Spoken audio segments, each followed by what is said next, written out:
niso pripravljeni vsega dati za službo. Zelo pomemben jim je ta work-life balance. Ja, me je presenetilo, da je v lanskem letu recimo bilo najbolj pomembno, koliko je podjetje uspešno, kako so kvalitetni proizvodi oziroma storitve in je bila plača precej nizko. Jaz vedno rečem v nedeljo zvečer, kako se ti počutiš, ko moraš v ponedeljku v službo. A si vesel, a si pa ves nervozen, ne?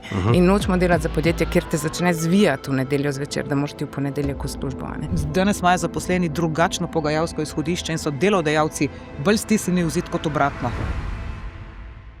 En lep pozdrav v novem SBC-jevem aktualnem podcastu. Ker se približujemo prazniku dela, je že prav, da na SBC-ju, kjer imamo več kot 400 najuspešnejših slovenskih podjetij, ki so uspešna prav zato, ker imajo odlične ekipe, ker ljudje, ki delajo za ta podjetja, skrbijo, da so podjetja lahko konkurenčna ne zgolj doma, ampak na svetovnem trgu s svojim znanjem, predanostjo, inovativnostjo in še čem, je že prav, da seveda govorimo o tistih, ki zagotavljajo to uspešnost. Torej, o delavcih, o kadrih, o ljudeh, ki jih imamo vedno manj.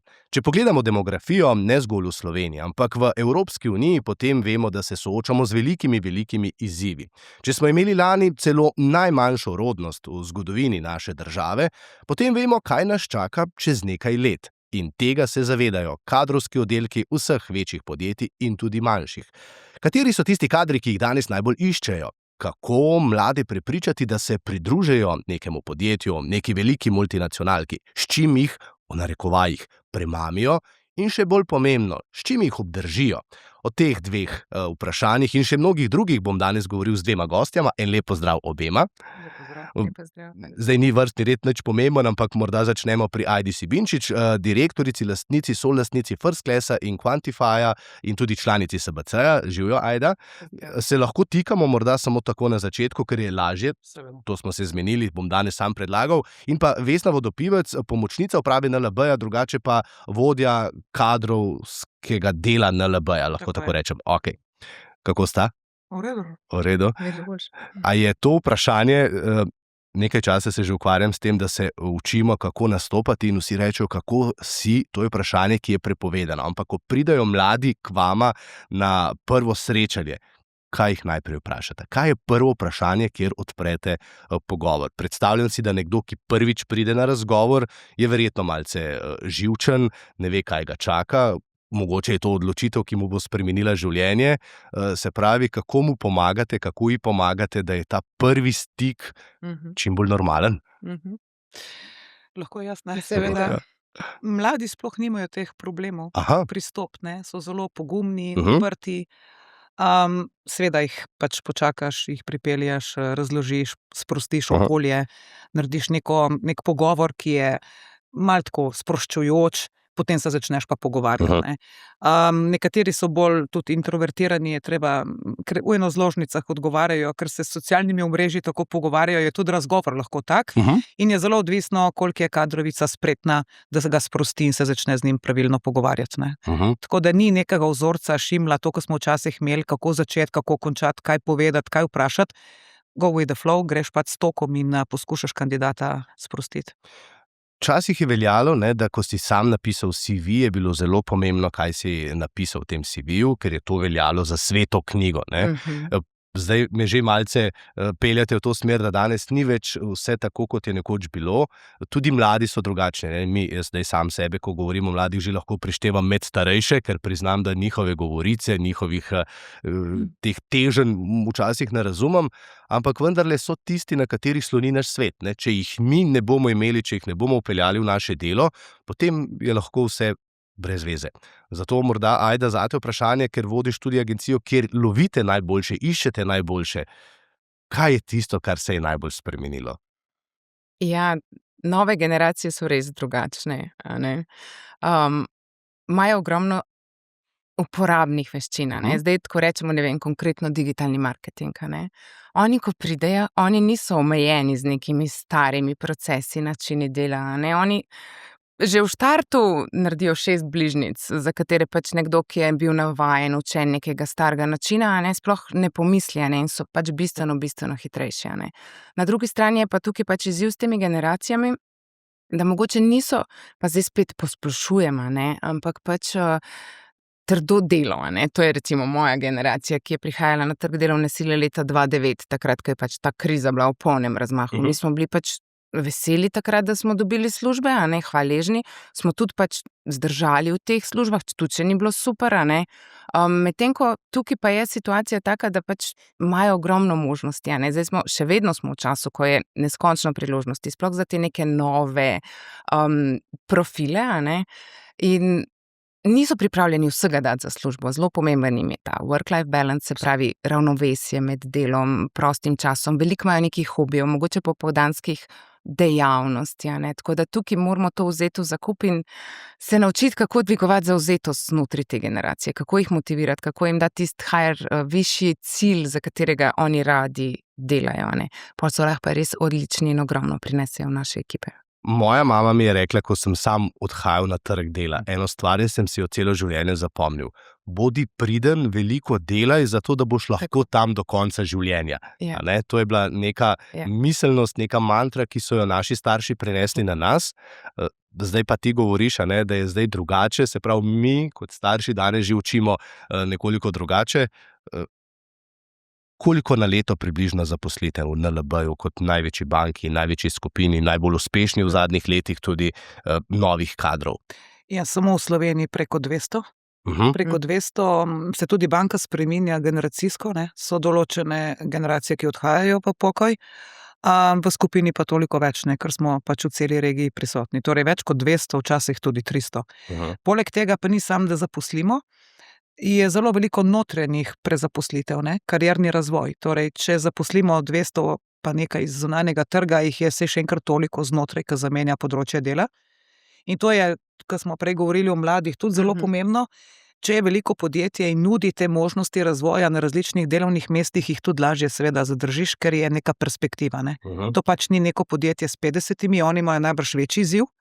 Če pa to veliko podjetje, je pa to v bistvu lažje. Tako da krepko čez 200. Seveda so to informatiki, IT, ne, logično, in predvsem tudi prodaja, ne. Kljub samo, da govorimo o digitalizaciji, bankah Revolut, še vedno je stik stranke z svetovalcem v banki pomemben. Želimo si, da bi bilo več digitalno, ne, to smo se tudi večkrat drugače in tudi v ostalih podcastih ste se pogovarjali o temu, ampak se mi zdi, da bomo še vedno enkrat v življenju potrebovali človeka na oni strani, ko bo prišlo do neke odločitve, ne. Vemo, katere so življenjske odločitve, največje, ki zahtevajo in terjajo neko investicijo, tako da bo pa seveda to število posledično manjše, ja. Ampak vseeno je zanimivo, ne, da rečete, smo z banke, ampak največ iščemo pa zdaj IT-ovcev. Ja, seveda, ni to nekaj popolnoma logičnega, ne. Ampak če bi 12 ali pa 20 let nazaj govorila, zagotovo ne bi bil tak odgovor. Ali se motim? Ja, pa bi bil, ne. Že 20 let nazaj? Pri nas je že bil, ne. Mi smo imeli vedno ogromno število IT-ovcev, mi smo mama, ne. Nismo neka podružnica neke multinacionalke, tako da je ta razvoj zelo pomemben in seveda se je vse spreminjalo, ne. Od prvič, ne vem, kera revolucija tehnološka, industrijska, je to bila, ne vem, kera po vrsti, ampak potem je šel nesluteno razvoj naprej, seveda. Če je to 200 na leto, od tega je recimo 50 do 100 IT-ovcev, jih imamo toliko v Sloveniji? Kje pa. To je pa, konkurenca je izjemno velika med podjetji, ker naslednje vprašanje bo vsekakor, s čim konkuriramo, ne. Ja. Do ene meje je seveda osebni dohodek in koliko pač ponudiš. Drugič pa je to, kar si ti rekla, ne, work-life balance, torej, nudiš nek na hibridni način dela, znaš prisluhniti zaposlenemu, ne. Oni imajo res veliko aktivnosti in vsako podjetje se pač trudi za določene elemente, ki jih lahko zaposlenim ponudi, ne. In se mi zdi, da zadnje čase je to drugače. Včasih, ko sem jaz iskala prvo zaposlitev, me je zanimala, a je to nedoločen čas, kakšna je plača in kakšen je sistem napredovanj. To je bilo najbolj pomembno. Danes je to drugače. Imam jaz možnost hibridnega dela. Kaj mi še meni banka poleg tega nudi? Tukaj, ne vem, zavarovanje specialista, imam jaz dodatno pokojninsko zavarovanje, grem lahko na izobraževanje, koliko banka recimo vlaga v razvoj, koliko je to na posameznega zaposlenega, torej kar total reward statement, ne? Kaj vse? In to so tiste stvari. Prvo vprašanje je, a imate vi delo doma? Prvo vprašanje je, a imate delo doma? Tako je. Mogoče zaradi prometnih zamaškov, težkega potovanja, jaz sem danes tudi porabila kar veliko časa, ampak to je pomembno, ne. In recimo vsi ti ukrepi za potem seveda mlade družine. Zdaj, jaz sem imela staro mamo, babico, kamor me je moja mama lahko dalo varstvo. Danes tega ni več. Babice delajo. Kam otroke dati? In da imaš prilagodljiv urnik, da to razumeš, da daš dan prost za vpeljavo v vrtec, prvi razred. To vse šteje. Mogoče se ne sliši veliko, šteje pa kar Izjemno precej. pomembno. Tako. Okay, bom šel na tole, samo da skočim nazaj še na IT-ovce. Katere profile najbolj iščete, oziroma bom drugače vprašal, katere profile najbolj iščejo, pa jih potem vi iščete zanje? Ja, tako je, ogromno. Dejstvo je, da mi smo znani po zahtevnih profilih, tisto, kar je pač težko poiskati. Tako da juniorjev mi nismo iskali že prej, ampak kot slišim v podjetjih, trenutno pač se juniorjev veliko manj išče, kot se jih je, in tukaj pač nastaja največji problem, ker pač AI, ki nadomešča, ta nek osnovni development, ki je skrajšal, ta cikl, 14-dnevni sprint, kot rečejo, je teh 10 dni glavnega razvoja vmes bistveno skrajšal, in tle so mladi ogromno pomagali in te zdaj težje dobijo prvo priložnost, Recimo mi še vedno od teh profilov največ iščemo senior razvijalce, in to so te, ki so tudi znajo razmišljati, znajo sistem postaviti, kot neki arhitekti v bistvu, veš, da razume cel sistem in kako se potem tudi AI razvoj vklaplja v ta sistem, Na drugi strani pa že iščemo veliko tudi teh AI kompetenc, Kako bomo zdaj z AI-jem razvijali, te neke implementatorje, mi temu tako rečemo, Tiste, ki bojo pomagali znotraj sistemov graditi AI rešitve. Da gremo stran od tega, kupim neko rešitev, neko orodje na trgu, potem pa ne vem čisto točno, kako v sistemu to umestiti, ali pa plačujemo ogromno zunanjim izvajalcem za to. Iščete, a jih tudi najdete? Tako je. Senior developerje, ja. Te AI kompetence so pa izjemno visoke plače, Tukaj pridemo do res visokih plač, pa ogromno jih pač freelanca. To pomeni, da delajo za več naročnikov hkrati, vse remote, torej vse nadaljavo, da bi mogli priti v podjetje mogoče enkrat na teden za 4 ure, recimo, odvisno od plače, spet tukaj rečem odvisno od plače, ampak mi smo ravno zaradi tega, ker smo imeli take izzive s tem, v Sloveniji, našli eno drugo rešitev, in smo se v bistvu odprli eno novo podjetje zdaj, AI at Work, s partnerji iz Makedonije, zanimivo, V bistvu naš partner tukaj je Brainster, to je privatna univerza, ki ima 17,000 alumnov, privatnih, ki so jih izobražili na temo AI-ja, na temo IT-ja, podatkovne znanosti in tako naprej. In oni so naredili eno leto nazaj eno tako celostno sistematično platformo, ki na eni strani uči zaposlene, kako uporabljati AI, da jim varno okolje, se pravi na enem mestu vsi ChatGPT, Claude, Perplexity, vsa orodja na enem mestu znotraj varnega oblaka, in tretji nivo, ki so pa koimplementacije. Se pravi, naši strokovnjaki pomagajo podjetjem implementirati AI rešitve, vendar na način, da skupaj implementirajo, Ko se identificira problem, to se bo razvijalo v naslednjih, recimo, 3 mesecih, ampak ne bomo tega delali mi kot zunanji, ampak bomo znotraj podjetja izbrali 5 tehničnih strokovnjakov, ki jih bomo naučili, da bojo skupaj z nami gradili to rešitev in jo bojo kasneje znali tudi nadgrajevati. Čakaj, omenila si eno ogromno veliko številko alumnijev, to so Slovenci, Makedonci, ja. 17,000. 17,000, ampak to je v zadnjih 10 letih, Okay. Dejstvo je, da Makedonija je bila ena od tistih držav, ki so zdaj med to ekspanzijo, ki je bila postkoronska in zelo prosperirala, Ogromno tujih podjetij je odpiralo IT development hube, se pravi hube, kjer zaposlijo tuja podjetja razvijalce, zato da jih pač ne v svoji matični državi. Recimo v Ameriki so precej više plače kot recimo v Makedoniji. To so podjetja delale prihranke v višini 70%, recimo na stroških dela, In v Makedoniji je bilo ogromno potreb po razvijalcih, IT-ovcih, itak v Sloveniji tudi, ampak tam toliko več, ker je bilo toliko tujih podjetij, ki je prihajalo notri in zaposlovalo njihove strokovnjake. In te naši partnerji so zbirali na trgu najboljše mlade, jih učili in potem plasirali naprej v tuja podjetja, Enkrat sem bral intervju z vami, ko ste omenili, ker NLB je seveda regionalna banka, upam, da bo lahko kmalu rečemo tudi globalna ali pa vsaj evropska, vem, da se potegujete še za nakup, ampak ni to danes tema. v Beogradu, v Srbiji, tudi tam je bil tak hub za strokovnjake, IT-ovce, zelo velik in tam so imeli neko številko, pa me boste zdaj vi seveda popravili, koliko jih potrebujejo na leto, koliko jih proizvedejo oziroma naučijo, lepša beseda, in potem dodajmo še, kje smo Slovenci. Da si lažje predstavljamo od potreb do realnih številk, ki so pa v resnici kar take, da rečeš, 17,000 je res ogromno za Makedonijo, Slovenija pa ni toliko manjša, pa imamo izjemno nizke številke, ko gre za IT strokovnjake. Drži. Mi smo pravzaprav odprli podjetje Digit v Beogradu, ker je bil pripad IT strokovnjakov velik, ampak se je že Republika Srbija bistveno toliko let prej odločila v investicije v ta segment izobraževanja informatikov in pa razvijalcev. Tako da tukaj je bila zelo velika razlika. Mi smo v enem momentu zmanjšali vpise na fakultete. Ja, to se je zgodilo v Sloveniji, bom kar povedal nekaj let nazaj, ne tako dolgo, pod neko drugo ministrico, v času, ko smo se vsi pogovarjali, da je digitalizacija AI izjemno pomembno. In pomanjkanje strokovnjakov. Tako da mi imamo res kar nekaj 100, in v Srbiji in v Sloveniji, nikoli dovolj, normalno, ker se pač potrebe povečujejo. Razvoj storitev in produktov je bistveno hitrejši, kot je bil 10 let nazaj in logično, da se to razvija. Mi bi želeli biti tako, kar Revolut in podobno, torej moraš se začeti približevati to, kar stranka želi. Torej tudi strankina izkušnja, želja stranke je izjemno pomembna. Ne moreš samo razvijati produkta, moraš vedeti, kaj počneš. Sicer tako je, IT-ovcev je res bistveno premalo, podjetja si tukaj konkurirajo, s tem si dvigajo seveda stroške dela. Mi pa tudi imamo študente, recimo, ki imajo izjemno veliko znanja, in smo veseli, da jih imamo, ker res razvijajo stvari, na katere verjetno jaz osebno nikoli ne bi pomislila, da so možne.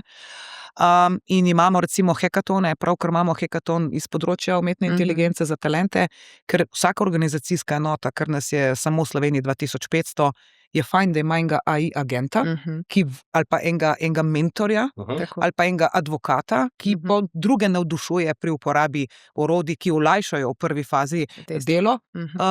In če lahko naučiš nekoga v banki, da se nauči kodirati v enem tednu, potem se da marsikaj naučiti.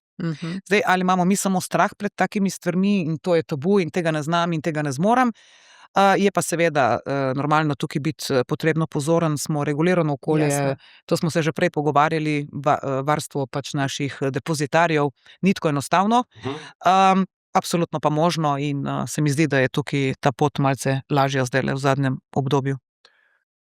A kaj iščete, naprimer iz druge banke na naši največji banki, kakšne dobre strokovnjake? Rekli ste, konkurenca je velika, to seveda zvišuje strošek podjetja, po drugi strani plačo teh strokovnjakov. A to se dela? Je to grdo? Direktno nagovarjanje kandidatov? Ja, iz druge banke in iskanje. Mi vedno delamo za naročnika.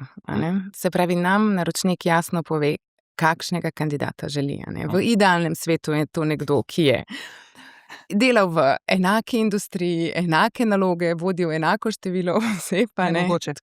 Nemogoče. To je recimo nek idealen profil. Mi se skušamo temu približati, ker cilj je, da je kandidat, ki pač pride od nas, takoj, ko pride v organizacijo, pravilno sposoben, se pravi, takoj začne performati. To spet ni mogoče, ampak se lahko temu približamo, če kandidat govori isti jezik. Jaz recimo, ne vem, primer, včasih mi ponavadi predstavimo 3 do 5 kandidatov, in večinoma so to, če bi zdaj iskali za banko, bodo to kandidati iz bančništva. Potem dodaš pa mogoče enega zraven, ki pa ni iz bančništva, ima pa te neke prečne kompetence, ki bi lahko super to nalogo upravil, pri nekaj so še neko svežino in tako naprej. In naročnik velikokrat reče, ja, super, da ga bomo spoznali, pa imajo razgovore, ampak se skoraj vedno izkaže, da ta kandidat, ki ni iz sektorja ali pa iz industrije, ne bo tisti kandidat, ki bo izbran. Ker, ko pridejo kandidati iz iste industrije, govorijo isti jezik, oni se takoj ujamejo, imajo iste težave, Tako da vsaj pri našem delu, jaz vedno rečem, ko pride k meni kdo, ki bi menil kariere, mi ti bomo tukaj težje pomagali, ker pač nismo v očeh naročnika tisti, ki bomo eksperimentirali, mi znižujemo tveganje, to je naš cilj v resnici, sploh pri nekih zahtevnih vodstvenih pozicijah. Samo še eno vprašanje, sej vem, da se zdaj vrtimo, tudi če tisti, ki nas poslušajo, si mislijo samo o IT-ovcih govorite, da je to edini poklic, ki je potreben in ga iščemo, ampak tle smo začeli, največ jih iščete v tem trenutku, naprimer tudi na NLB-ju, pa še marsikje, kje jih pa vi najdete? A je LinkedIn ta platforma, kjer moraš biti zato, da te potem nekdo potegne? Ali kličete na bank, pa imate koga, ki bi nam ga dali? To verjetno ni, ne? Ampak vseeno, kako naredite? Včasih se je tudi tako delalo, da se je klicalo, danes pa imamo bolj sofisticirano orodje. Sigurno je LinkedIn zelo, zelo pomembno orodje in tako za kandidate kot za nas ali pa HR službe, ki iščejo. Tako da tam, po mojem mnenju, je potrebno biti. Razen, če si res izjemno dober, ampak dobiš sigurno več priložnosti, več možnosti, lahko se odločaš. In potem pridemo do teh benefitov in vsega tega, kar lahko pač nekako zahtevaš, si želiš od bodočega delodajalca. Mi imamo ogromno bazo, mi smo pač leta in leta gradili bazo, tako da imamo zelo veliko kandidatov, ki jih že poznamo od prej. Vedno iščemo priporočila, sploh ko grejo za neke pozicije, ki so pač ključne. Vprašaš v sorodnih podjetjih, kdo je dober, kdo je delal, se spomniš koga v zadnjih parih letih, s komer si delal, da je res dober. To je v resnici pravi headhunting, direktno iskanje. Ne da ti na pamet pač približno vidiš tam naziv vodja marketinga, bom si zdaj izmislila, ampak da res greš na trg, vprašaš ljudi, ki so delali s tovrstnimi profili, kdo je dober, da ti ga oni priporočijo.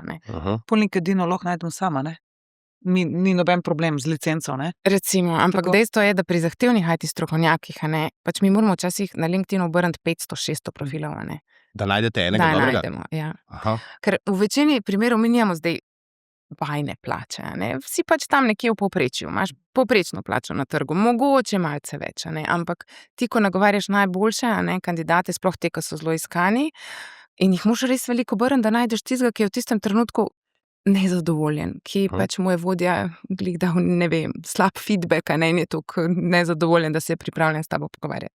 Oziroma njegovo podjetje ni najbolj uspešno, recimo. Ali pa recimo, da ima nekaj težave. Ali pa da izdelek, storitev ni najboljša in tako, No, zdaj ste me peljali to, se upravičujem, ker sem uskočil, ampak po raziskavah včasih je veljalo, vsaj za mlade, pa tudi za starejše, takšna kot je plača, tja grem. Če je plača večja, če mi obljubljate, da bo v tolikih letih še višja, pridem. Že sam sem videl kar nekaj časa zdaj nazaj, ko se pogovarjamo, da se to spreminja. Potem sta pa zjutraj spila kavo, pa ste mi povedali, katera je zadnja raziskava in na katerem mestu je plača, ter kaj je na prvem mestu. Ja, jaz se sicer to spremljam že kar nekaj let in se spreminja, odvisno od ciklov gospodarstva, krize in podobnega, ampak ja, me je presenetilo, da je v lanskem letu recimo bilo najbolj pomembno, koliko je podjetje uspešno, kako so kvalitetni proizvodi oziroma storitve in je bila plača precej nizko. Saj tu vsi vemo, da je to higienik. To je pač, vsi delamo za denar in ne se slepiti, prideš za večjo plačo. Bolje pa pomembno še vse ostalo. In mene je res presenetilo uspešnost podjetja, pa dolgoročnost, pa vizija, pa tako naprej. Mogoče je malce padlo kakšni drugi benefiti, ki so sicer seveda pomembni, ampak to je v letu 2025 prevladovalo. Najbrž zaradi tudi malo globalnih stvari, ki so se dogajale v okolju, mislim, trg delovne sile na to odreagira logično, Tako da ja. Se pravi, hočemo delati tam, kjer so uspešni. In na dolgi rok, in je vizija, in je strategija, in če imaš podjetje, ki želi se širiti, rastati, imeti donos na kapital toliko večji, je bolj atraktiven, ker ti daje nek občutek, da bo rastlo in s tem boš ti rastel osebno, ker mladi ne iščejo samo denarja, tudi osebni razvoj je pomemben, kaj se podjetje, kar se tega tiče, ponuja, in to je cela zgodba, Pa se to je drugače zelo logično, Tudi v Sloveniji podjetja, ki vlagajo v kadre in so uspešna, bodo uspešna. Podjetja, ki se tega ne zavedajo, ne bodo imela kadrov in bodo neuspešna. Tudi vi imate verjetno naročnike v podjetju, najbolj uspešna slovenska podjetja, pa tuja tudi. Ja, to je cilj, Mislim, naša vizija je bila, ker recimo, če pogledamo korono, takrat se je najprej vse ustavilo, potem se je vse razmahalo, zaposlovalo se je res izjemno veliko, Takrat smo tudi mi zelo rastli, V enem trenutku nas je bilo 20, kar je pač za slovenski trg, pa večinoma takrat smo delali iskanje pa selekcijo kadra, to je res velika, In smo v enem trenutku mogli vzeti tudi pozicije, ki jih drugače ne bi, za podjetja, za katera mi mogoče ne bi delali, samo zato, da smo mi imeli dovolj denarja za plače, In takrat se je zgodil en premik tudi v glavi, recimo moj pa mojega partnerja Tila, Ok, zdaj pa dovolj, zdaj bomo pa pač zmanjšali ekipo, zato, da bomo lahko delali samo tiste pozicije ali pa samo za tiste podjetja, za katera mi hočemo delati. Ker če je naša obljuba, da pripeljemo najboljše talente v podjetje, mora tudi na drugi strani biti najboljše podjetje oziroma vsaj dovolj dobro podjetje, da te ni sram, ko kličeš kandidata pa promoviraš neko podjetje, kam ga želiš plasirati. Tako da smo zdaj res, mislim, da končno prišli do te točke, da lahko rečem, da delamo samo za tiste naročnike, za katere mi želimo delati, pa da res vemo, da imajo super pogoje, da se zaposleni dobro počutijo. Jaz vedno rečem v nedeljo zvečer, kako se ti počutiš, ko moraš v ponedeljku v službo, a si vesel, a si pa vas nervozen. In nočemo delati za podjetje, kjer te začne zvijati v nedeljo zvečer, da moraš ti v ponedeljek v službo. In ja, tako da ne moreš pripeljati najboljših talentov v slaba podjetja, lahko jih pa ne bomo mogli zadržati. Zdaj, ko smo pri tem zadrževanju, sami ste že prej rekli, kaj vse je potrebno, a vpliva to, da ljudje hočejo, predvsem mladi, delati veliko od doma na dinamiko v podjetju in koliko se mora zdaj zato tudi podjetje temu prilagoditi? Spet neko filozofsko vprašanje, ki pa je zelo praktično. Če hočeš biti uspešno podjetje, moraš imeti uspešne kadre, ki si želijo biti tudi doma. Tebi se pa zdi, da ljudje, ki so doma, itak nič ne delajo, pa jih ne vidim in tako naprej, ker je to neko drugo razmišljanje, morda še iz 7-8 let nazaj. Ampak brez teh pa ti ne moreš biti uspešen. Se pravi, kako iskati to ravnovesje med dvema svetovoma, ki sta se pa kar hitro srečala? No, to se je res zgodilo v času covida. Mi smo sicer to že prej razmišljali, pa je bilo enih kupenih zakonskih ovir in ne vem česa vsega in smo to malo odlašali. Potem se je pa to zgodilo. In prva stvar, ki smo jo mi takrat naredili, je bilo, da smo online začeli vodje izobraževati, kako naj tim nadaljavo vodijo. Ker to je bil največji izziv za vodjo. Torej, vsako podjetje bi v resnici lahko to ponudilo, če je vodja tisti, ki razume, kako delavec rabi, kako ima vzpostavljene kontakte, na kakšen način se oni vidijo, kdaj je timsko delo, kdaj je individualno, in to je stvar vodja. Seveda mora podjetje narediti neko strukturo, neka pravila postaviti in podobno, ker pač določene stvari je potrebno plačati, organizirati, kupiti opremo itd. In potem je od vodje odvisno, kako dobro ta tim dela, ki je hibriden. Nekdo je v službi, nekdo je nadaljavo, nekdo pride in tako naprej. Pri nas to funkcionira, mi imamo skoraj 900 ljudi na delu od doma, konstantno, hibridno. Imamo mal režim 4-1-3-2, odvisno od organizacijskih enot, ko je potrebno, da smo vsi, ampak načeloma to funkcionira kar precej dobro in če bi jih jaz poklicala nazaj, jaz jih pa vzgubim. Jaz sem prepričana. Sigurno. Sigurno imamo mi primere, ko so podjetja spremenila režim, takoj so si dali open to work, to pomeni na LinkedInu se označim kot sem odprt za nove priložnosti in takoj začne iskati nov službo. Ker ti pač sodelavec, ki je na delu doma ali v pisarni v službi, na obeh koncih lahko nič ne dela. Je od vodje odvisno, kako postavi strukturo ciljev, kakšna je ta stvar in tako naprej. Mislim, bog nadej nadzirati jih, s kakšnimi spy programi, kot smo brali, da se to zna zgoditi, ker to spet nima nobenega smisla. So pa seveda določene prodajne ekipe, pa ki so na terenu, to je pa nemogoče, oni ne bi želeli, ker oni imajo pa stik s stranko in je to njihov način življenja. Tako da ne ljudi siliti, omogočiti, prilagoditi okolje, in to je zelo odvisno od vodja. Tako da vodjo je treba non-stop in konstantno izobraževati na nove načine dela, remote, hibridno, tako drugače, vključevati mlade, starejše. Pa sej vodja, to je enostavna naloga vodje. Ko imaš ti 5 generacij ali pa ne vem koliko 4 generacije v eni organizacijski enoti, moraš biti tudi malo čarovnik pa umetnik. Tako da tole ni najtežja naloga za vodjo, ki je drugega po moje težje. Ravno zdaj ta druga stvar, v redu, so ljudje doma, pa v službi pa ti to vodiš. Kaj pa te stiki generacij?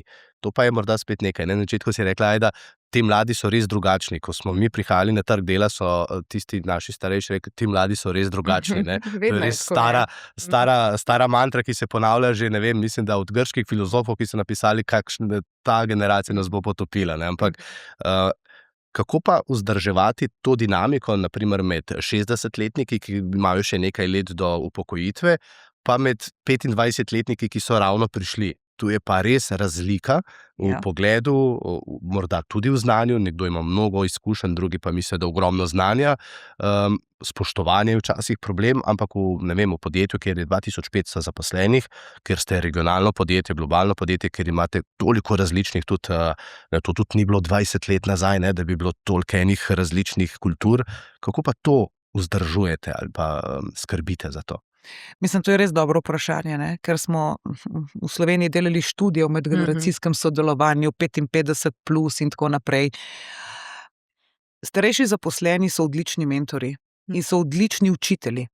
In mladi, ta generacija, ki sem na začetku se jih bala, priznam, zdaj jih pa občudujem in spoštujem in zelo velike upanje na njih polagam, so tudi odlični mentori obratno. Pa saj ti starejši imajo sina, pa hčer, pa vnuka, pa ne vem koga, pa v čem se mi pogovarjamo? Saj to je normalen tok življenja. Ti pač moraš sprejeti sodelavca, najdati eno skupno pot in ja, lahko da starejši bolj pomagajo, ker imajo te življenjske kilometre in izkušnje, ampak jaz ne vidim kakšnih groznih težav za to generacijo, ki prihaja na delovna mesta.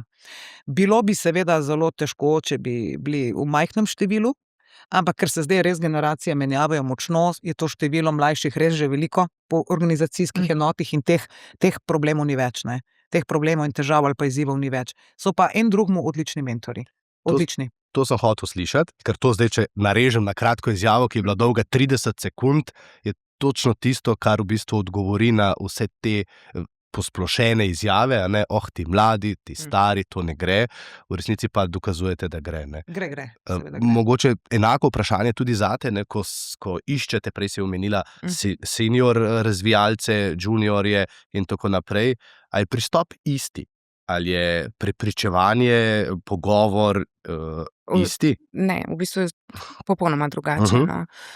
Mladi, z malo izkušenj, se prijavljajo na delovna mesta. In tudi naši naročniki vedno povejo, mlade dobimo prijave, nimamo problema tukaj. Te izkušeni razvijalci, oni pa se navadno ne prijavljajo. Oni ne gledajo oglasov za delo, njih moraš targetirati. In tudi nivo pogovora je definitivno sigurno drugačen. Iskanje IT strokovnjakov je popolnoma drugačno od iskanja računovodja ali pa nekega drugega strokovnega profila. Zato imamo mi zaposlene, ki so specializirani za IT, pa jaz vedno rečem, mi ne bomo nikoli tehnični strokovnjaki, ampak se znamo pa pogovarjati. Ker tukaj prideš hitro do takih kompleksnih, že samo terminologija je drugačna in ti moraš razumeti, kaj zdaj pomeni C++, Java, PHP in vsi ostali izrazi, ki tukaj prihajajo. In če ti nisi senior strokovnjaku, adekvaten sogovornik, se ti bo zgodilo, da ti bo šel dol iz klica, ker ne bo zgubljal časa s tabo, pa mogoče zdaj več ne. V času, takrat, ko so imeli pa po 10 ponudb na teden, pa pač ja, si res mogel biti sogovornik. Da ne bomo samo pri razvijalcih, samo si omenila računovodje, ravno včeraj sem bil na kongresu ali dnevi računovodij, pa sem slišal zanimiv podatek, da jih je tudi premalo, da jih izjemno iščejo, da stari v tem poklicu ostajajo zaradi strasti do dela, ker res uživajo, mladi pa ne vidijo nekega, oziroma ne slišijo nekega klica, da bi prevzeli ta posel. Kateri poklicov je še premalo? Če začneva pri računovodjih, kje vas najbolj iščejo, da vi poiščete zanje sposoben kader? Ko je malo ta negotovost v gospodarstvu, prodaja upada, sploh v teh proizvodnih podjetjih, se ogromno išče prodajnikov, dobrih poslovnih prodajnikov, prodajnikov za tuje trge, tega zelo veliko iščemo in tle vidim manko, vedno rečemo, saj se rodiš z nekim talentom, neki ti bolj ustreza, ampak prodaja konec koncev je veščina, ampak mislim, da v Sloveniji sistematično ne razvijamo te veščine, zato vidimo manko na tem področju, Ogromno ljudi, tako kot sem prej rekla, ima napisano v CV prodajnik, Zdaj, to pomeni, da on dejansko na trgu nekaj proda, je pa druga zgodba, Tako da definitivno to, marketing, prej si omenil, hitro se kreirajo novi produkti, izjemno, pač če se jaz danes odločim, recimo bom dala primer, ko si rekel računovodje. Mi imamo enega sodelavca, ki je specializiran za finančne pa računovodske profile in je zdaj zaprl eno računovodsko pozicijo pred, 3 tedni. Zelo v izjemno kratkem času, pač zahtevna pozicija je bila. Rekel, jaz sem toliko užival, meni je tako fajn, včasih je bil računovodja. Tako da res razume, se zna pogovarjati. Smo mi rekli, ja, pa dej ti bomo naredili eno pristajalno stran, kamor smo pač napisali, smo specializirani za računovodje in bomo prižgali oglase, zato da boš ti dobil več takih strank. Ta spletna stran je z tem novim načinom kodiranja, sem jo jaz sama naredila v 5 minutah. Potem smo 3 ure jo popravljali, da je to res izgledalo na nivoju, pa še nekaj časa je trajalo, da se je to objavilo dejansko na spletno stran, ne. Tako da produkcija je izjemno kratka. Problem pa je distribucija. Tako da performance, digitalni marketing, ta usmerjen na pridobivanje novih strank, pridobivanje povpraševanj. Tle je ogromno povpraševanja, ker je to področje, ki se pa je izjemno spremenilo, ne, z novimi pristopi, z umetno inteligenco in vsem tem. Tako da to je definitivno proizvodni delavci. Tukaj mi nismo specializirani, ampak dejstvo je, da tle podjetja iščejo rešitve iz tujine, ne. Bomo videli, kaj bo prihodnost prinesla, če bomo res govorili o teh črnih tovarnah tudi pri nas, to pomeni tovarne brez luči, kjer so pač roboti in je vse avtomatizirano, ne. Kolegi, ki prihajajo iz raznih poslovnih poti iz Kitajske, slikajo takšno prihodnost, a ne, bomo pa videli, kako hitro bo tudi Evropska unija, kaj se bo pri nas dogajalo na tem področju, ne. Ampak dejstvo je, da proizvodni delavci so tisti, ki se jih stalno išče, mogoče trenutno malo manj, ker tudi podjetja odpuščajo, se dogaja, tako da se mi zdi, da uspejo zapolniti potrebe, ampak ja. Če ste šefica HR-a, če skrbite za kadre v podjetju, ki ima 2500 zaposlenih, pa se ves čas širi, katere stvari pa vi berete, poslušate, katere raziskave spremljate, da veste, kaj se na trgu dela, ne, to, kar Ajda zdaj razlaga, dogaja, da ste vedno korak pred konkurenco, ker čeprav razumem, da si danes lahko dober, moraš biti korak pred konkurenco tudi, ko gre za kadre, ali pa morda celo predvsem, ko gre za kadre. Kaj je tisto, kar vas v bistvu zapolnjuje pri pripravi? Ker to, da dobite potem nekoga za pogovor ali pa da pustite svoje podrejene, da ta pogovor izpelje, to je zadnja faza. Vi morate vse prej pripraviti, verjetno, da to deluje, ne? V resnici imam jaz ekipo, ki je boljša od mene in to zna bolje narediti. In to je po mojem rezultat mojega dela, ne. Tako, kot si ti rekla, ne, seveda, tudi rekruterji so specializirani za področja, ker moraš en jezik znati obvladati, ne. Logično, mi jih imamo kar veliko. Mislim, resno se za enih 200 zaposlitev, to so tisoči in tisoči razgovorov in podobno. Kaj berem? Jaz berem vse in poslušam vse. Jaz imam srečo, da tičim na primorski avtocesti 4 ure na dan in lahko poslušam vse podcaste, domače, tuje, gospodarske, kaj se dogaja na HR področju, kaj je trend in tako naprej. Zdaj, glih, da bi se trendi zelo spremenili, niti ne, malo jih drugače zavijamo, pa drugače govorimo, ne. Jaz se spomnim 100 definicij vodenja, ki je še zmeraj ista. Samo orodje vodenja je drugačno, ne. Ni tle zdaj doktorskih dizertacij na temu. In malo kmečke pameti in je verjetno najboljše. Bolj je vprašanje, kaj še ponuditi za to, da je ta employee experience dober, celotno življenjsko dobo, ker je zelo povezan s customer experience-om. In mi to resno merimo na kvartal in se o tem zelo resno pogovarjamo, ne. Če nam stranka reče, tukaj niste dobri ali ste pa odlični, tole je bil zaposlen, kaj zdaj, ne? To dvoje je izjemno pomembno. Kakšna je percepcija brenda, to je marketinški trik, ne, v redu, krasno, ampak to vpliva na kadrovanje. Kakšen je brand, kakšna je pozicija tega brenda. In tukaj je HR, ki včasih ni bil. HR je bil včasih, ali pa kadrovanje je bilo ločeno, prišel je direktor, rabim 5 prodajalcev, 2 IT-jevca, ne vem, enega računovodja nared. Ne? Okej, ne? Super, potem na drugem intervjuju boš zdraven, boš povedal, kaj se pričakuje in potem bomo zapečatili še plačo v nasvidenje. Pozabite, ni tega več. Ti moraš bedeti nad vsemi ostalimi parametri, ker drugače nisi ti atraktiven, ne? In tisto raziskava, ki si prej omenil, je pokazala, da je med mladimi v letu 2025 bančništvo prišlo na drugo mesto. Mene je to presenetilo. Ne, ker veš, farmacija, IT-ovska, razvijalska podjetja, bančništvo je prišlo na drugo mesto. V redu, super, zdaj treba raziskati, zakaj to tam, ne? Kaj je zdaj takega v bančništvu, a je to toliko stabilno, ali je to toliko regulirano, ker je stabilno, a smo začeli delati super stvari, nove, kreativne, se približevati digitalnim bankam, Revolutu, kaj vem čemu, a je zdaj delovno mesto postalo bolj kreativno, ker zdaj ta paradigma, da je to en bančnik z neko kravato, to je konec, tega ni več, ne? Glavnino svojih storitev v banki upravljamo digitalno, ne? Enkrat bomo šli v banko, ko bomo šli po hipotekarni ali pa za štipendijo za otroka. In to je to. In temu se moraš ti prilagoditi. In ti moraš customer experience konstantno povezovati in primere z employee experience-om in tukaj iskati možnosti za izboljšave, ne? In če ti stranka govori, kaj narediš, ti tudi tvoj zaposleni konstantno to sporoča, ne? To je treba pač prisluhniti, ne? Mi se zdaj ukvarjamo ogromno z employee listeningom, ker zelo želimo razumeti spalščeki, kako razmišljajo, zakaj razmišljajo, kaj delamo na talentih, kaj v razvoju narediti, kakšne v resnici capability potrebujemo mi za prihodnost, ne?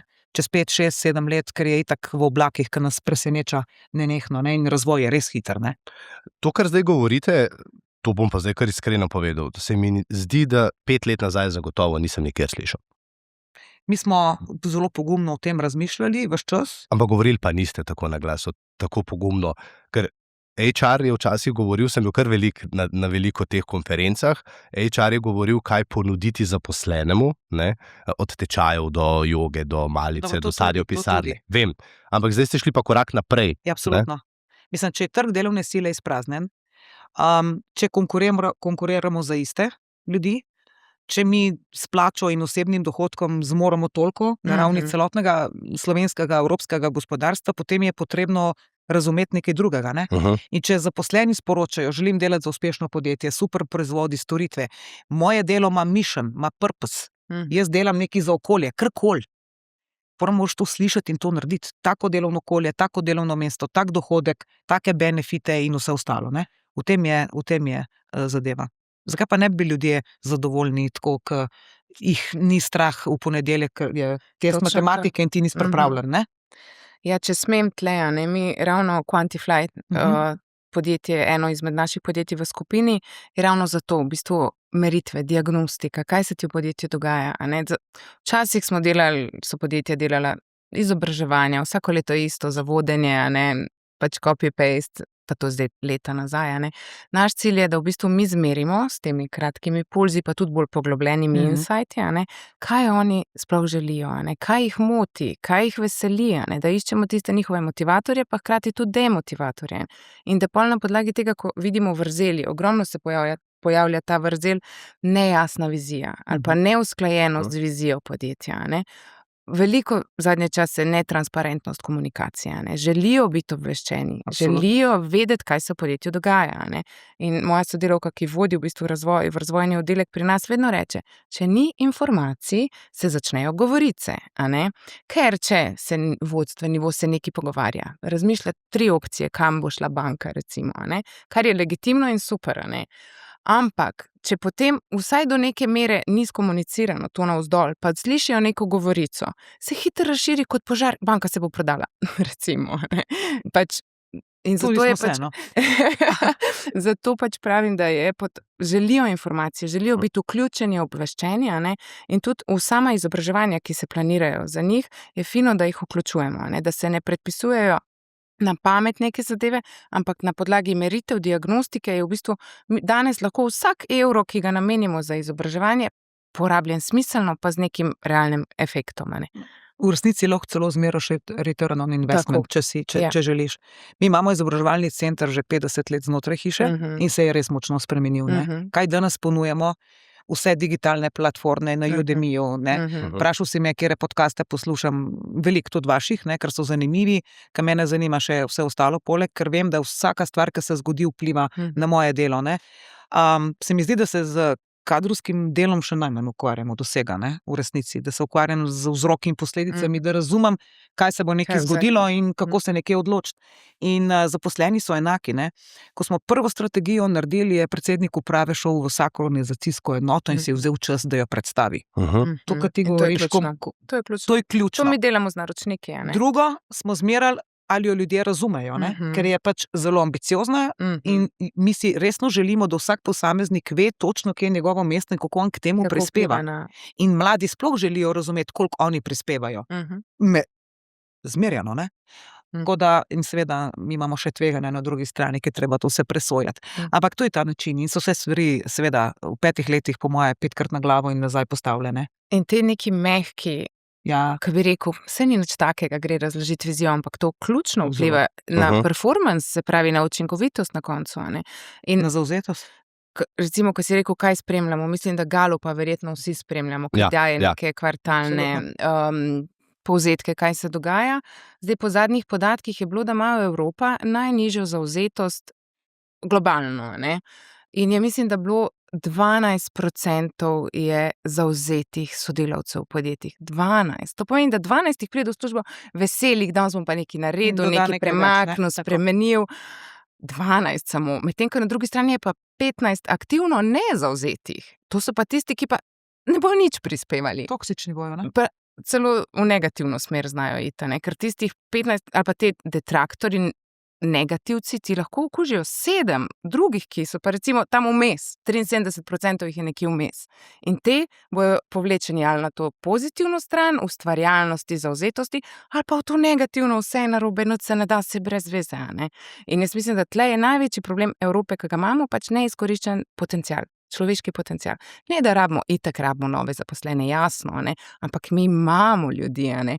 Je pa pač izziv vodenja, ker vodje imajo pa pač po vseh raziskavah največji vpliv na zavzetost, ne? Super so vsi dodatki, ugodnosti in Pa ni dovolj, ne? Ni dovolj. Vodja je tisti, ki vsak dan vpliva na sodelavca, ne? Vodja je tisti, zaradi katerega pač bo on super zadovoljen ali pa izjemno nezadovoljen. Spet so tu drugi faktorji, ampak ta po statistiki najbolj vpliva na zavzetost. Recimo, ne vem, potem pa imamo novo strategijo, ambiciozno do leta 2030. Kako pomembno je bilo, ko smo talente vključili v strateške projekte, ne? Ali pa recimo, ko imamo določene aktivnosti za izboljšanje naše kulture, organizacije, ko so bile fokusne skupine narejene zaposlenih, ti moraš njih poslušati. Sej sem dolžen spoštovanjem do uprave, ki nas vodi in usmerja, ampak tudi drugi ne, morajo nekaj povedati. In mi to merimo, ne, kako se izboljšujemo, tudi kako smo cultural fit od vodij naprej, ne, in potem na tej podlagi lahko malo boljš ekipo sestaviš in potem ima ta entuziazem, ne. Tako. In temu se pač prilagajaš, ne. Koliko je, ne, eno tako vprašanje bom, ker bom potem naprej pripeljal, ampak v NLB-ju, kjer imate 2500 zaposlenih, koliko jih je nadpovprečno plačo slovensko, na primer? Ojoj, zdaj pa to lep podatek, ne? Ja. Ker je padla, by the way, ne? Ker me je zelo, zelo presenetila, ne? Ker smo pri regresu, ko smo iskali povprečno republiško plačo, december, januar je bilo 200 evrov razlike, ja. Zdaj to je težko reči.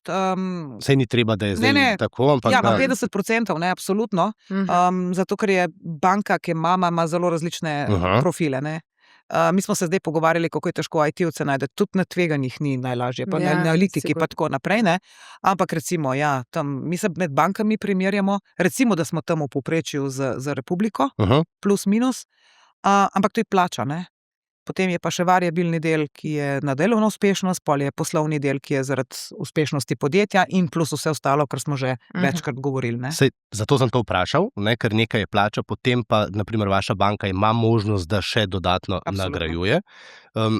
Ves čas se pogovarjamo o kadrih, razen prej, ko si ti omenila, da potrebujejo delavce v proizvodnji, na primer, ne, ki so načeloma nadpovprečno plačani. Ne? Na začetku sem rekel, to je SBC klub, kjer ima 400 podjetnikov, kjer je dodana vrednost na zaposlenega višja, kot je sicer v državi, in če prav razumem, vse te stvari, ki jih vidve počneta, poskrbijo, da ima podjetje nadpovprečno plačane delavce, da ima podjetje možnost, da zaposli ljudi, da več dobijo. A je to realnost, ker če bo Slovenija želela tekmovati v tem svetu, bo lahko zadržala kadre samo, če bodo nadpovprečno plačani? Težko? Težko. Se mi zdi, da je treba narediti nekaj več, ne. Obdavčitev dela je izjemna, ne. Verjetno se lahko tudi o tem zelo odkrito pogovarjamo, ne. In ko to primerjaš, ne, je kar težko razložiti enemu tujcu, recimo, ne. Da bi mi nismo relociral v Slovenijo, je nemogoče. Razen mogoče iz juga gor, pa še tukaj ni več takega povpraševanja, ampak da bi pa iz Nemčije kdo prišel v Slovenijo, mislim. Niti iz Hrvaške, ne. Ja. Gremo mi tja, ne? Ja, drži. In recimo ta del je pomemben. Jaz verjamem, da verjetno do določene meje bolj obdavčeni, ja, majhna država in tako naprej proračun, ampak prekomerno ne, ker nismo atraktivni. In kaj je danes delati remote za Hrvaško? Jaz ne vidim težav, ali pa za Slovaško. Je ni, ne? In mi ne konkuriramo niti več v Sloveniji, mi konkuriramo, ali pa nas konkurenca lahko od odzunaj napade. In je tukaj treba verjetno neki bolj strukturirano razmisliti v tej smeri, ne. Ker se pogovarjamo o raznih benefitih, ki jih dajemo, ne, ne vem, sej lepo je, da država predpiše neki minimum, ampak jaz mislim, da pametna, razvojno usmerjena podjetja znajo to same zelo dobro narediti. Tisti, ki ne more, pač res ne more, ne ga sil, da bankrotira, to je moje mnenje, ne? Ampak vsa podjetja danes, ta mentaliteta, da greš tja v neko sužno lastniško razmerje in tam si do smrti, je končana. Danes imajo zaposleni drugačno pogajalsko izhodišče in so delodajalci bolj stisnjeni v zid kot obratno. In tukaj mora država seveda tudi pomagati. Ne? No, v tem pogovoru sem to zelo velikokrat zasledil in razumel. Nisem prepričan, če pa morda to razmišljanje na strani države vendarle je tako. Ne? Če sta vidve zdaj ves čas govorili, kaj vse mora uspešno podjetje narediti, da dobi kadre, pa še vedno nismo konkurenčni, ker še nekdo mora nekaj narediti, ne? Nas lahko skrbi, če prav razumem. Jaz mislim, da nas definitivno lahko skrbi. Ker tiste najcenejši kadri ni problem, ampak takšni si v resnici ne želimo. Nihče si ne želi človeka, ki dela 8 ur 3-izmensko delo, pa na koncu prinese dobrih 1000 evrov domov, je pa utrujen, verjetno na koncu bolan in popolnoma nemotiviran. Ne? Jaz vedno rečem, mi se pogovarjamo, pač delavec dobi neto plačo, izplačilo na račun. Mi se pogovarjamo o bruto, večinoma v teh krogih, ampak mi imamo bruto 2, plus regres, plus vsi dodatki na to. Se mi zdi prav, da bi tudi zaposleni vedeli, koliko je ta bruto 2 oziroma skupni strošek, pa kje je ta razlika vmes, ker tle je ogromna razlika v Sloveniji. Če greš po Galu pogledati zavzetost, ne znajo plačilne liste prebrati. To je to vprašanje, ne? Ja. Kaj se zgodi, ne? Ne? Oni ne vejo, ne? Pač delodajalci res ogromno v Sloveniji plačamo nad plačo. Ne? Pač ni, da podjetja ne želijo plačati, ampak ti dejansko plačaš, sploh ne vem procentualno, kje smo zdaj, ne? Ampak lahko tudi 60%. In več. In potem, če pogledaš celotno ceno nekega delovnega mesta, ker je še infrastruktura in vsi stroški s tem povezani, je cena tega delovnega mesta dvakratnik njegove neto plače ali pa celo trikratnik. To je problem, ne? Jaz nočem reči, da ne smemo davko plačevati, za božjo voljo ne, ker morajo sistemi funkcionirati. To sploh ni vprašanje. Ampak, če bomo res želeli narediti ta preboj v Sloveniji in ta razvoj, bo to po moje ena izmed nujnih prioritet, da se o njih začnemo nazaj pogovarjati. Veliko se pogovarjamo o tem, kako pripeljati uspešne Slovence nazaj v Slovenijo. Ne mogoče. Dokler si ne zaslužijo toliko denarja, da jim pač denar ni več pomemben, pa pridejo v Slovenijo, kjer jim je lepo, zeleno, se dobro počutijo in vse to. Kakovost življenja je res, denar, pa nimajo računice, da se vrni. Vsi ti naši mladi, ki so šli v tujino in se zdaj recimo počasi vračajo nazaj, to je takrat, ko si želijo ustvariti družino. To zdaj ni več pri 20, ampak je po 30. letu. In je seveda Slovenija še vedno relativno varna država. In to je recimo ena izmed atraktivnih prednosti, ki jih ta država ima. To je res, ne? Varnost, narava, čisto okolje, ne? To je res. Ampak to je po 30, ne? Mislim, mi recimo, ne vem, ko imamo kakega tujega naročnika, ne? Ali pa pač slovensko podjetje, ki ima podružnice v tujini, konkretno, kam se bo zaposlil en direktor? A ga bomo dali v Slovenijo ali ga bomo dali na Malto, če imamo to možnost? Ja, seveda bo izbral Malto, če lahko izbira, ker bo imel 40% več neto izplačila kot v Sloveniji. Posplošujem spet, odvisno od plače, vse to, ampak bistvene razlike so tukaj, ne? Pa se ni treba, mislim, kot rečeno, majhna država, proračun, nekaj več davkov bi verjetno vsi plačali, morali, ne, zato da vse to vzdržujemo, če želimo socialna država in tako naprej. Ampak to je pa pretirano, no. Mislim, to je absolutno pretirano. To zato sprašujem, ker če smo res na začetku, ne, tudi v mojem uvodu je bilo, podjetja so močna toliko, kot je močna ekipa. Če imamo dejstvo v demografiji, da nas je vsako leto manj, da je balkanski bazen izpraznjen, da nam je zdaj na voljo morda filipinski, nepalski in tako naprej, ki pa ponuja najnižje plačane službe in najtežje službe tudi po drugi strani, ne? Ker to so ljudje, ki skrbijo za gostinstvo, za nego naših staršev, ne? Ker nihče drug tega ali noče, ne more, ne zmore za ta denar upravljati, ne? Je nekaj podatkov jasnih, ne? Zdaj pa se moramo vprašati, kaj moramo potem narediti, ne? Naprimer, zdaj en predlog, ne bi šel v politiko, ampak v tem trenutku smo ravno po volitvah, ne? Prvi predlog, ker je priletel socialna kapica 7500 evrov in imamo takoj 2 pola, o katerih se pogovarjamo, ne? Sindikati rečejo, to je res samo za bogate, koga to sploh zanima, kaj nam to prinese. Potem pa tukaj poslušam, da vendarle je nekaj ljudi, ki bi znali dobro voditi, ki bi znali dobro ki bi pripomogli k konkurenčnosti slovenskega podjetja, ampak gre raje na Malto. Ne? Pa vsak strokovnjak, ki ga rabimo za razvoj, je plačan več kot tega. No. To sem želel slišati. Ne? Mi se pogovarjamo o profilih, mislim, bodimo pač realni. Ne? Lahko, da bo tistim bolje plačano to, seveda pripomoglo k višjemu neto dohodku. In kaj s tem narobe? Ker mi v končni fazi iščemo neke profesionalce, pa se mi ne govorimo o direktorjih in upravih. IT-ovce plačam več. Zdravnik bi mogel plačati biti več. O tem se pogovarjamo. Ne? In ko pogledamo, kateri kadri ali pa področja so deficitarna, padajo točno v ta segment. Tudi jaz mislim, da je to zelo dober predlog. No, mi smo bili zelo veseli, ko smo vedeli, da se to nakazuje in upamo, da bo zrealizirano. Tudi mi, definitivno olajša. Pa to ne pomeni, da bo delodajalec plačal manj. Resen, v prihodnost usmerjen delodajalec bo dodajal še naprej benefite zaposlenim. Ne potrebujemo imeti, ne vem, štempliranja pravice do odklopa, kajstven česa vsega, kar smo naredili. To je res. Normalen delodajalec bo rekel, ti si danes utrujen, vzami si še 3 dni fraj.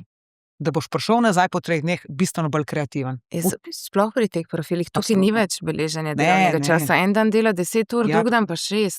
Pač nobenega več ne nadzoruje, ker pač moderne organizacije imajo jasno določene KPI, jasno so cilji znani, kaj ti moraš doseči. In to so visoko intelektualna dela, kjer pač en dan delaš več, drug dan narediš manj.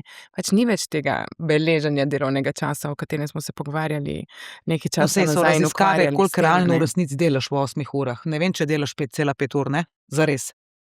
Pa nisem proti malici, absolutno ne. Jaz mislim, da tudi to je dobra ureditev v Republiki Sloveniji, da človek nekaj dobrega poje, zdravje je pomembno.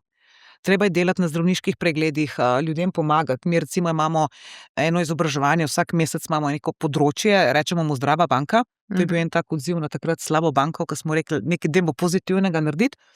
In se dotikamo nekih zdravstvenih tem, pa nordijska hoja, pa kako se odvaditi kaditi, pa kako zdravo živeti, pa zakaj se zbujamo ob enih ponoč, pa kako je pomemben spanec, pa take stvari. In to so močno gledani, pač gledane ti online izobraževanja in tako naprej. Vse tisto, in ljudem dopovedati, tudi ti si odgovoren za osebni razvoj, ne čakaj, da ti bo nekdo rekel, kaj boš naredil, sam raziskuj, sam se uči, zato imaš vse te platforme in potem boš lahko karierno napredoval, spremenil delovno mesto in tako naprej.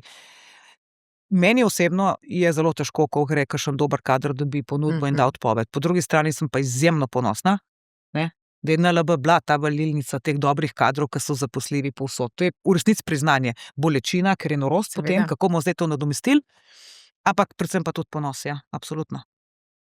Ja, saj imam še en kup vprašanj, ampak se mi zdi, da smo prišli zdaj tak en dober krog okrog, da smo začeli pri tem, kaj si želijo. Veliko sem slišal, koliko vložite delodajalci ali pa vsaj na NLB-ju, da ne bom zdaj seveda, mi bo kdo očital, povsod pa ni tako, ampak morda je pa ravno to, kar ste na koncu rekli, če se ljudje sami začnemo zanimati, izobražujemo, da vlagamo vase, imamo izjemne možnosti za to, da gremo potem na trg, morda tudi k vam, ali pa da nas vaše podjetje najde in nam najde boljšo stvar, če morda tukaj nismo zadovoljni. Se pravi, če se vrnemo nazaj, je tudi od zaposlenega odvisno, kako zadovoljen bo na svojem delovnem mestu in kaj si bo našel, da bo tam sam sebe našel.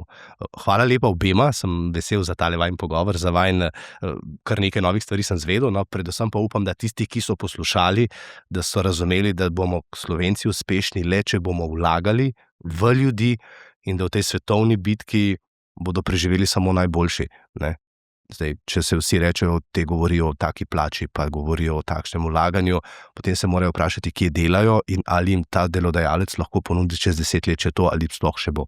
Ker zdaj gre res vse hitreje. Zelo hitro gre. Tako da svet se spreminja z svetlobno hitrostjo, tudi mi se moramo učiti, prilagajati, biti proaktivni tudi pri lastnem razvoju, tako kot si rekel. Hvala lepa obema, pa uspešno delo, da boste našli dobre kadre in jih dobro nagradili, vi našli dobrega delodajalca, vi pa jih zadržali zato, ker so vredni, da delajo za vas. Hvala. Hvala lepa. Vam pa hvala lepa, ker ste bili z nami. Ja, res zdaj prihajamo do praznika dela, če smo včasih govorili, da je delavec ves čas izkoriščen, se mi vendarle zdi, da če dobro poslušate, pa če dobro pogledate, je danes ogromno podjetij, ki se trudi, da dobre delavce zadrži, jih nagradi in jih dobi. Zato morda lahko tudi drugače pogledamo na vso zgodbo in se vprašamo, kaj lahko mi naredimo, zato da bomo našli takega delodajalca, če ga še nimamo, oziroma da znamo ceniti, če ga imamo. Hvala Do naslednjič. SBC Aktualno, podcast kluba slovenskih podjetnikov.